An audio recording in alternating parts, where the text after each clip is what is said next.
1000 సింహాల శక్తి గల వారాహి అమ్మవారి గురించి తెలుసా?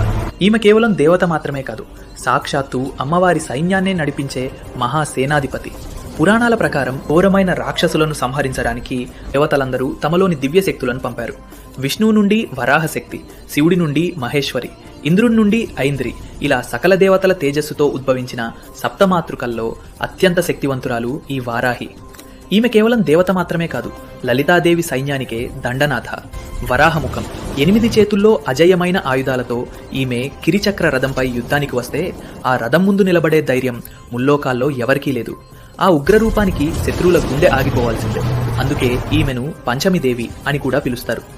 వారాహిమాత చేతిలోని నాగలితో మనలోని అజ్ఞానాన్ని దున్ని, రోకలితో మన శత్రువుల గర్వాన్ని పిండి చేస్తుంది. ఈమె చూపు పడితే ఎటువంటి కుతంత్రాలైనా పటాపంచలు కావాల్సిందే.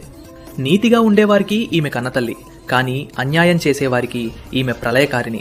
మీ జీవితంలో ఉన్న అడ్డంకులన్నీ తొలగిపోవాలంటే